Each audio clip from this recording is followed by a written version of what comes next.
12 जून दिन के 1:38 पर एयर इंडिया की फ्लाइट एयर इंडिया 171 क्रैश कर गया, जो बेहद दुखद घटना है। लेकिन इसके रीजंस को हम 3D एनिमेशन की हेल्प से समझने की कोशिश करते हैं। यह एयरप्लेन अहमदाबाद से 242 पैसेंजर को लेकर 1:36 पर लंदन गेटवे की तरफ उड़ान भरता है। करीब 2 मिनट तक एयरप्लेन रनवे पर अपनी स्पीड को बढ़ाता है। जब एयरप्लेन 300 किलोमीटर पर आवर की स्पीड तक पहुंच जाता है तो प्लेन रनवे से टेक ऑफ करता है। अभी प्लेन ने जस्ट टेक ऑफ किया है और सिर्फ 191 मीटर की हाइट पर पहुंचा है, लेकिन प्लेन का पायलट मेडे कॉल करता है एयर ट्रैफिक कंट्रोल के पास में और इमरजेंसी के बारे में बताते हैं कि प्लेन लिफ्ट नहीं कर रहा है। इसके बाद में कनेक्शन लूज हो जाता है और एयरप्लेन धीरे धीरे नीचे आने लगता है और एक हॉस्टल के बिल्डिंग से जाकर टकराता है और जबरदस्त ब्लास्ट होता है।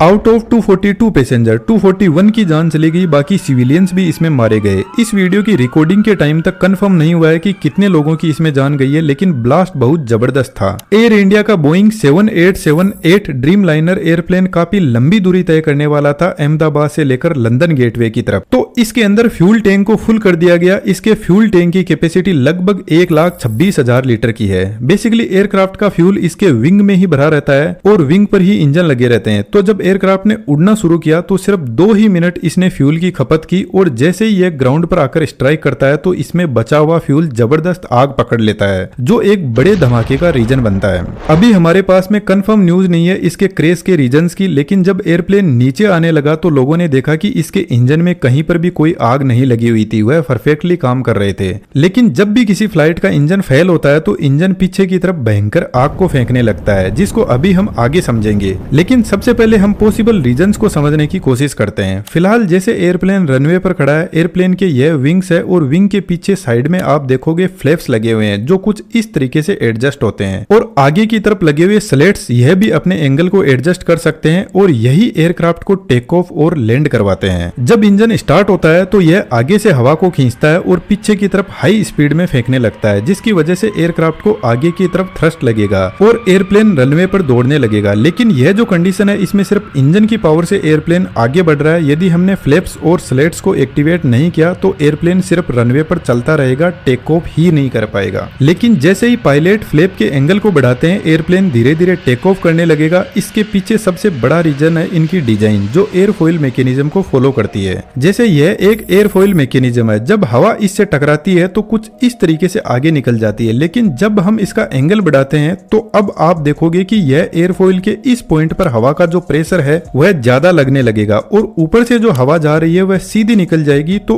इस पॉइंट पर एयर का जो प्रेशर है वह लो हो जाएगा और हमें अच्छे से पता है चीजें हमेशा हाई प्रेशर से लो प्रेशर की तरफ बढ़ती है। तो जैसे ही पायलट एयरप्लेन के फ्लैप और स्लेट एक्टिवेट करता है तो विंग के ऊपर की साइड में लो प्रेशर जनरेट होगा और एयरप्लेन टेक ऑफ करने लगेगा। लेकिन एयर इंडिया के बोइंग 7878 ड्रीम लाइनर में प्रोबेबली एक्सपर्ट्स का ऐसा कहना है कि यदि फ्लैप और स्लेट टेक ऑफ के बाद में यदि उनमें कोई टेक्निकल एरर की वजह से कोई प्रॉब्लम आई तो यह एयरप्लेन को लिफ्ट प्रोवाइड ही नहीं करवा पाएंगे और एयरप्लेन अपने आप नीचे आने लगेगा। लेकिन बोइंग का यह एयरप्लेन बहुत ही ट्रस्टेड एयरप्लेन है, इसमें ऐसी प्रॉब्लम होने के चांस बहुत कम होते हैं। तो यहाँ पर दूसरा बड़ा रीजन हो सकता है गर्मी। यदि आपको पता हो तो राजस्थान और गुजरात के एरिया में बहुत ज्यादा टेम्परेचर बढ़ा हुआ है अभी के टाइम, और जब टेम्परेचर बढ़ता है तो हवा की डेंसिटी कम हो जाती है, जिसकी वजह से एयर पार्टिकल दूर दूर चले जाते हैं। यह लंबी दूरी का विमान था तो जनरल सी बात है इसमें बहुत सारा लोड भी होगा और यदि लोड ज्यादा हुआ ऐसी गर्मी में तो प्लेन टेक ऑफ तो कर जाएगा, लेकिन हवा की डेंसिटी की वजह से लिफ्ट प्रोवाइड नहीं करवा पाएगा। फिलहाल जैसे एकदम ठंडा मौसम है और हवा में एयर के पार्टिकल एकदम पास में है, तो इतनी हाई डेंसिटी वाले एयर पार्टिकल जब प्लेन के विंग से टकराते हैं तो यह प्लेन को अच्छा खासा ऊपर की तरफ फोर्स लगाने लगेंगे।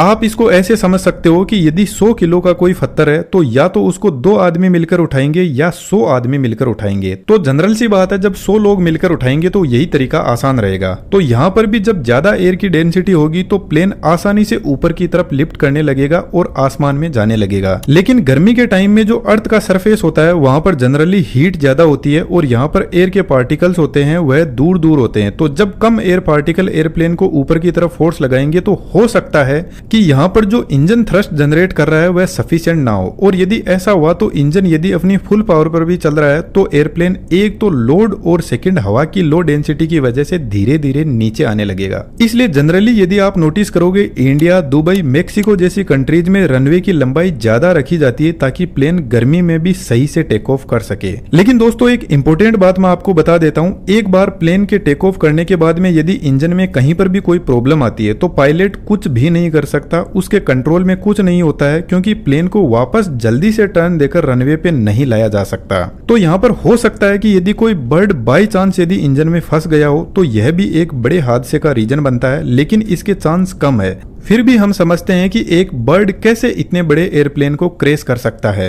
इंजन के आगे के इस हिस्से में बहुत सारे कंप्रेसर होते हैं और पीछे के इस हिस्से में टरबाइन होते हैं जो इन कंप्रेसर को चलाते हैं। कंप्रेसर का काम बेसिकली बाहर से हवा को अंदर की तरफ खींचना है और उसको कंप्रेस करना होता है। एयर कंप्रेस होने के बाद में पहुंचती है कंबशन चेंबर में, जहां पर फ्यूल जलता है। तो कंबशन चेंबर में सबसे पहले फ्यूल को स्प्रे किया जाता है जो बाहर से हवा आ रही है उसमें, जिसकी वजह से फ्यूल अच्छे से एयर के साथ में मिक्स हो जाएगा और फिर यहाँ पे लगे इग्नाइटर फ्यूल में आग लगाते हैं, जिसकी वजह से यहाँ पर बहुत सारी गैसेस जनरेट होती है। तो यहाँ पर टेम्परेचर और प्रेशर बढ़ने लगता है, जिसकी वजह से यह गैस एक्सपेंड करने लगती है। अब इस हाई प्रेशर वाली हवा को पीछे एक नोजल से बाहर फेंका जाता है, जिसकी वजह से इंजन को आगे की तरफ फोर्स लगता है। लेकिन यदि इसके कंप्रेसर में आगे की तरफ कोई बर्ड आकर फंस जाता है, वैसे तो यहाँ पर कंप्रेसर की स्पीड बहुत ज्यादा हाई होती है, लेकिन यह जो बर्ड है वह कंप्रेसर में एयर के फ्लो को ब्लॉक कर देता है, जिसकी वजह से कंबशन चेंबर को हवा मिल नहीं पाएगी। जबकि फ्यूल का यहाँ पर रेगुलर स्प्रे हो रहा है तो कंबशन चेंबर का टेम्परेचर बढ़ने लगेगा। अब एक प्रॉब्लम तो यहाँ पर है कि कंबशन चेंबर का टेम्परेचर बढ़ने लगेगा, जिसकी वजह से यहाँ पर आग लग सकती है।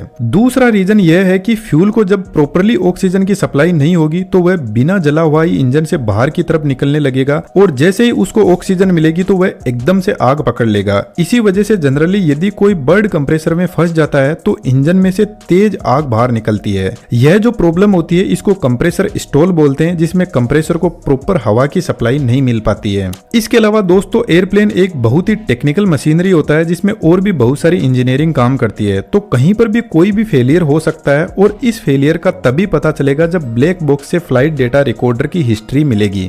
ब्लैक बॉक्स बेसिकली एयरप्लेन की हर एक एक्टिविटी को रिकॉर्ड करता है। उम्मीद करता हूँ आपको बहुत कुछ समझ में आया होगा।